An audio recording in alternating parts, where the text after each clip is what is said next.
Саламатсыңарбы кымбаттуу 9 класстын окуучулары. Бүгүн биз адабият сабагынан алгачкы сабагыбызды баштаган турабыз. Алгач биз адабият деген эмне, көркөм адабият деген эмне, адабият илиминде эмнелерди окуйбуз, буга чейин силерге өтүп келгендей акын жазуучуларды, манас эпосын, илтигин тең жана башка ушул сыяктуу адабий жанрдагы нерселер чыгармаларды алсак, эми көркөм адабият деген бир жаңы тепкичтесек дагы болот. Бул жаңы тепкичте силер эмнелерди үйрөнө аласыңар?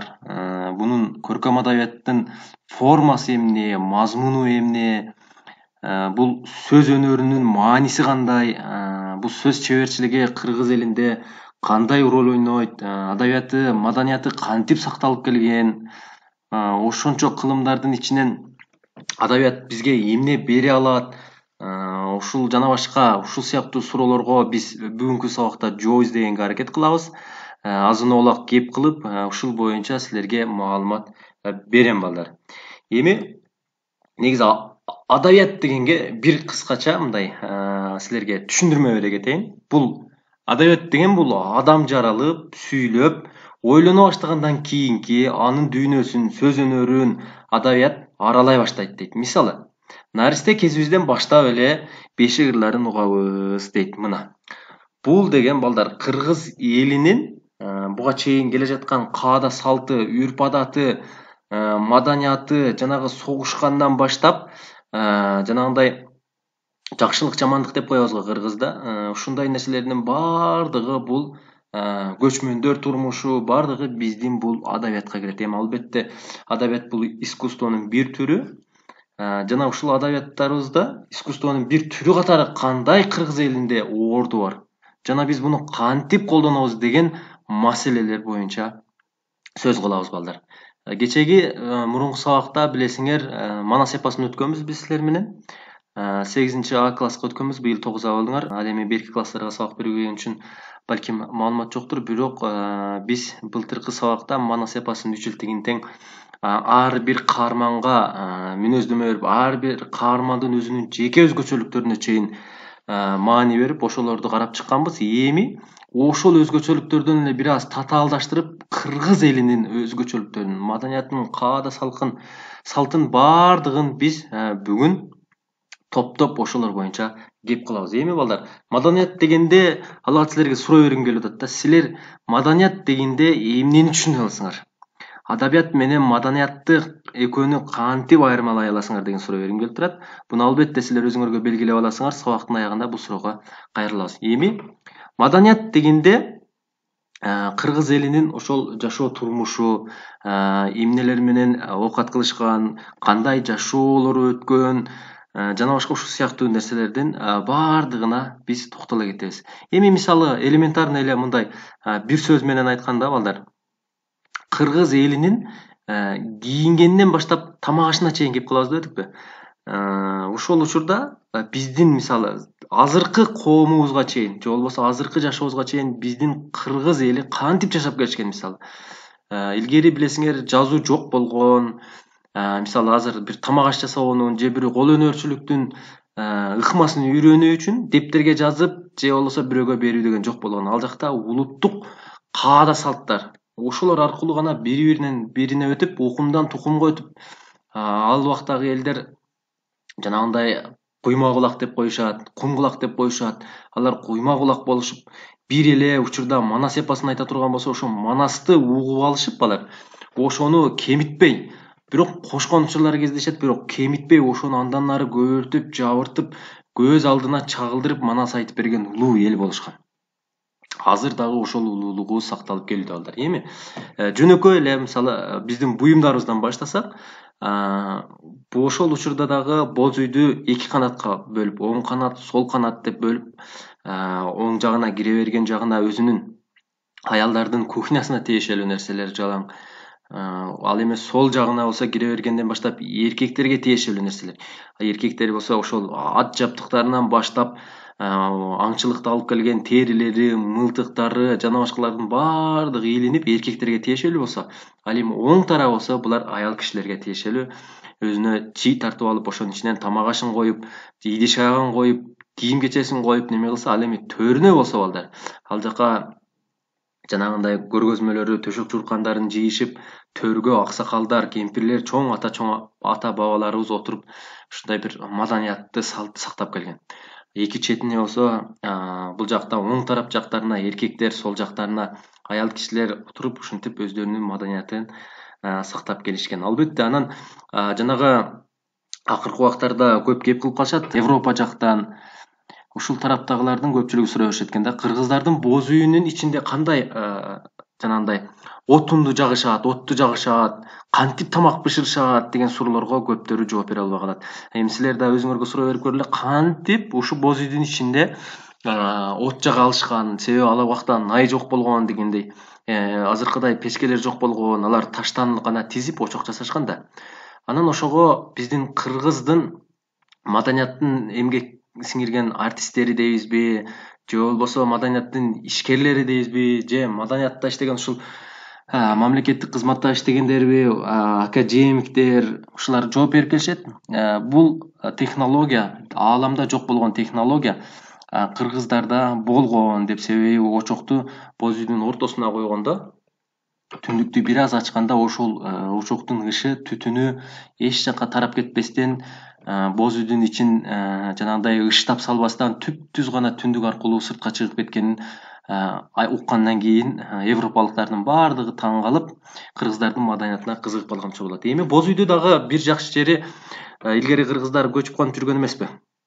Ошол көчүп конуп жүргөндө эле боз үйдү чечип, баардыгын тазалап, чечип алышып, анан төөлөргө артып алып, аттарга, өгүздөргө артышкан, ошентип алып анан өздөрүнүн ыңгайлуу жерлерине барып жайлап, окту колоттордо мал келин багып келишкен балдар.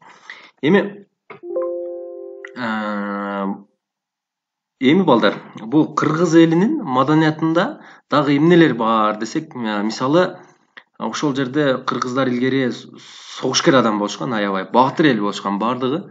Булар согушканда кандай неме кылышкан? Ат менен, найза менен, анан жана жаалар менен ачкан. Мисалы тарыхка кайрыла турган болсок, кыргыз тил сабагынан өттүк. Мисалы кечегиде белгилей кеттик. Сактар боюнча айтканда, сактарда ошо Шукшуй Калпакчан ушундай ат минген улуу эл болушкан да. Алардын кийинүү адеби болсо, булар териден, аңчылыктан алып келген терилерден кийимдерди, ар кандай кийимдерди жасап келишкен. Ал эми тамак ашы боло турган болсо, тамак ашы силердин баардыгыңарга эле маалым.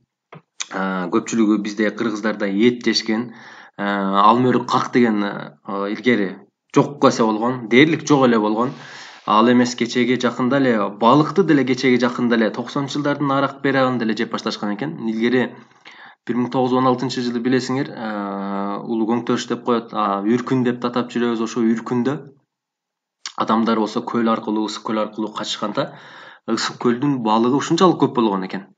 Ошону дагы баягы бул суук урту деп балыктарды кыргыз эли жечүү эмес экен. Бул ысык көлдүн бир чети баягы ыйыктыгын белгилеп атса, бир чети баягы кыргыздын маданияты болуп атат да. Ал эми балык жегенди кийинки ошол Советтер Союзу курулгандан кийин анан орустардан үйрөнүп, анан балык жеп башташкан деген нерсе да.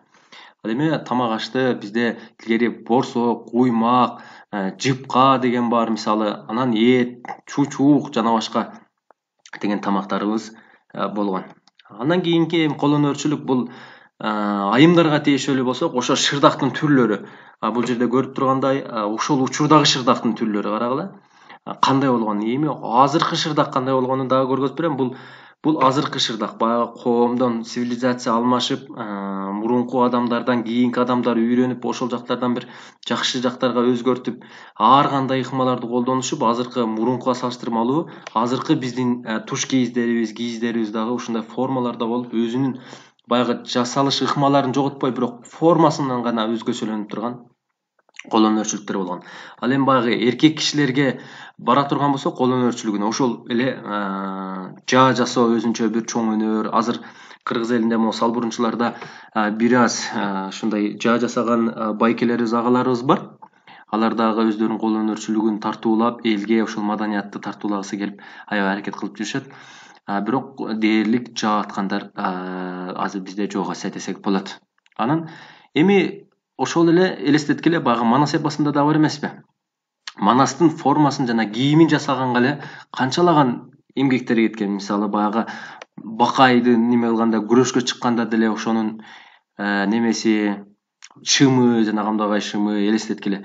Ар бир нерсе кылдаттык менен, өзгөчө кылдаттык менен жасалып, анан ошол маданият элге биринин артынан бири карап, баягы бизде сөз бар эмеспи? Аганы көрүп ине өсөт, эжени көрүп синд өсөт дегендей, өздөрүнүн кол өнөрчүлүктөрүн кичүү муундарга үйрөтүп, өзүбүздүн маданиятыбызды, адабиятыбызды сактап келгенбиз. Эми бул биздин маданият болуп атат да. Бул бир гана маданият тармагын алып келдик. Эми биз эмнеге кайрылабыз?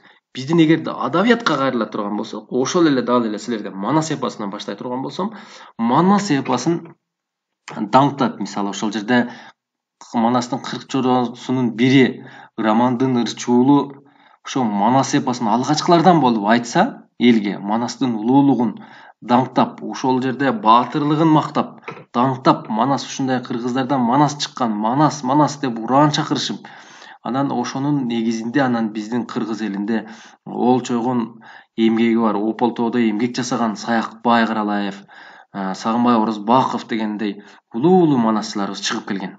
Эми бул бир эле манасчы эмес, элдик оозеки чыгармачылыктагы өз алдынча өнүгүп өсүп келген. Биздин мисалы элдик оозеки чыгармачылыкта мисалы Оп майда, Шырылдаң жана башка көп аябай. Мисалы Оп майда болсо дыйканчылыкта, Шырылдаң деген баягы жылкы кайтарганда, анан Бекбекей деген да бир сонурларыбыз бар, элдик оозеки чыгармачылык. Ал деген жанагы кой кайтаргандагы учурларда кечинде сырдашкандарын, бул адабиятты. Бүгүнкү сабакты мен маданият менен бүтүргүм келип атат. Ар бир окуучу мен каалар элем, ар бир окуучу ошо маданияттуу болушун, ошо ата бабалардын салтын сактаган, кыргыз деген наркты жоготпогон улуу жигиттер болосуңар деп ишенем. Ошон үчүн бүгүнкү сабакты маданият бөлүмү менен гана токтотом. Эмдиги сабагыбызда биз ошонун адабият бөлүмүнө кирип, жанагы манас эпосунан баштап баардык жанагы Оп майда, Шырылдаң, Бекбекей бөлүмдөрүнүн баардыгын айтып чыгабыз. Эми силер менен үйгө тапшырма бергим келип атат. Бул албетте жөнөкөй суроолордон эмес. Ар бириңердин көңүл коюп, жакшынакай тыңшап, ошол нерселердин өзүңөрдөн жанагындай ар кайсы тармактардан, интернет баракчаларынан, китептен албетте маалыматтарды алып, өзүңөрдүн оюңарды гана жазасыңар. Албетте бунун так жообу жок. Өзүңөрдүн оюңардан токуп, жакшынакай кылып жазып жибересиңер балдар. Эми силерге биринчи суроо: азыркы мезгилде улуттук баалуулуктарды чагылдырган эмнелерибиз бар жана сакталып калган? Ошол кандай илгерки маданиятыбыздан бери келген эмне, кандай бир тарыхый эстеликтерибизби же адабият шырдаак, мисалы ээр токулгалар, ат жабдыктары, ушулар кантип сакталып калган, өзгөрүүлөр барбы? Ушуларга жооп бересиңер. Эссе катары албетте экинчи суроо: кыргыз маданиятын канткенде сактап кала алабыз? Өзүңөр билгендей, азыркы өнүккөн мамлекеттердин батыштын дейбизби, ошол маданияттары бизге акырын сиңип келип атпайбы? Анан ошол маданиятыбызды кантип ошолорго сиңип кетпеш үчүн биз өзүбүздүн маданиятыбызды кантип сактап кала алабыз? Канткенде ушундай бир сактоо жолуна түшөбүз деген суроо. Ал эми акыркы сурообуз: улуттук баалуулук деп эмнени түшүнөсүңөр? Ушу жанагы жогору дагы мен айтып өткөндөн дагы башка эмнелерди түшүнөсүңөр? Кандай улуттук баалуулуктар деп силер эмнени эсептейсиңер? Жана башка ушул сыяктуу ойлоруңарды ушул 3 суроонун ичине киргизип, чакан эссе кылып анан жибересиңер балдар. Тапшырма жиберүү ыкмасы баягыдай эле 18:00дөн 20:00га чейин WhatsApp аркылуу жакшы тунугураак тартып, өзүңөрдүн классыңарды, аты жөнүңөрдү жазып, анан жибересиңер балдар. Бүгүнкү сабак түшүнүктүү болду деп ойлоймун балдар. Ар бириңерге кыргыз улуу же болбосо кыргыз жигити деп, кыргыздын намысын сактаган жигит болушуңарга тилектешмин. Күнүңөр көңүлдүү өтсүн балдар.